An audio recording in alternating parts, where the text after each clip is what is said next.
Now I wanted to talk about another research project, which looked at the effects of housing supply constraints on housing affordability. And this is joint work with Charlie Nathanson and Andrew Pachorik. The starting point for this research is that a lot of prior literature had found large effects of housing supply constraints on house prices, and this is especially true for regulatory constraints. What we wanted to know was the implication for housing affordability, and as I said before, housing affordability isn't necessarily the same thing as house prices, and in this project as well, we defined affordability as the price of shelter, which we measure with rents. Well, why would the effects of supply constraints differ for house prices and for rents?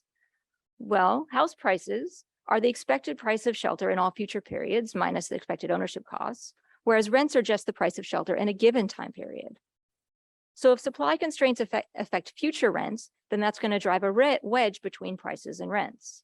And specifically, we might imagine that supply constraints might be expected to bind more in the future, perhaps because of population growth. And that's going to cause rents to rise more in the future than they do today, which means that the effects on house prices should be larger than the effects on rents. So the empirical part of the paper, we estimate the effects of supply constraints on rents paid by tenants. We look at two different types of supply constraints. We look at regulatory constraints and geographic constraints. I'm guessing that many of you may be fairly interested in our measure of regulatory constraints. So this is the measure taken from by a survey that was conducted by some researchers at Wharton, and they looked at a wide variety of types of constraints, including the time it takes from permit application to permit approval, whether or not there are specific limits on the number of building permits that can be allowed at a given time, and then a lot of various ways in which the regulatory process takes place, such as the number of permit approvals that are needed and the types of people who are active in the permitting process. We use data on rents and supply constraints for 133 metropolitan areas, and we're looking over the period 1980 to an average of 2012 to 2016. Our headline result is that a 1 standard deviation tighter constraint is associated with 4 percentage point higher rent growth, and that's cumulative rent growth over this entire 34-year period. So that struck us as fairly small for a number of reasons. One is that it's only half as large as the estimated effects of these supply constraints on house prices. Another is that it's much smaller than the average increase in rent in the sample, which is about 10 times larger than the estimated effect of these constraints. So just to give a specific example, I pulled the data from the Bureau of Labor Statistics again to look at the growth in the price of shelter in the Boston metropolitan area, which is close to here. And the Boston metropolitan area tends to have very tight regulatory constraints, as I'm sure many of you are well aware, and it is slightly tighter than average geographic constraints.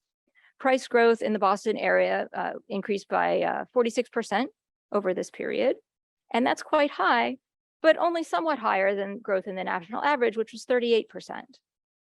And if we look at St. Louis, which is an area where regulatory and geographic constraints are fairly weak, still the relative price of shelter increased by 27% over this period.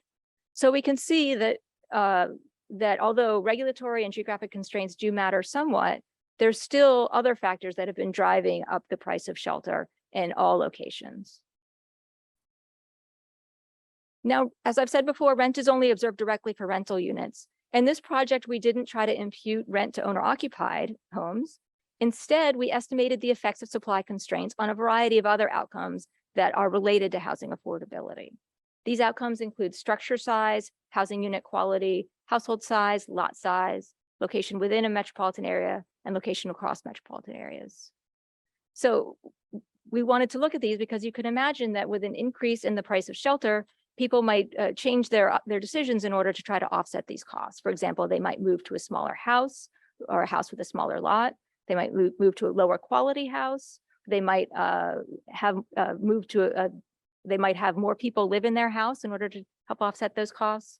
They might move to a lower an area within the metropolitan area where rents tend to be lower, or they might choose to go live in a different metropolitan area where rents tend to be lower.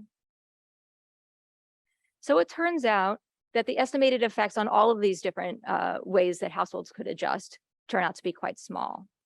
We do find that geographic constraints tend to lead to small reductions in land consumption. They also lead to more housing demand in neighborhoods that are closer to the central business district with worse schools and more crime. So these results are roughly consistent with people offsetting higher rent by consuming less land and moving to relatively cheaper neighborhoods. We also found that regulatory constraints lead to a small amount of sorting by income across metros. But to illustrate how small, a 1 standard deviation tighter constraint leads to about 0.7 percentage point more households in the top quintile of the income distribution and 0.5 percentage points fewer middle income households. So that was statistically significant and noticeable, but it's still very small. So just to give another example for the Boston metropolitan area, the regulatory constraints in the Boston metropolitan area explain about 1/8 of the increase in high income people living in the Boston area.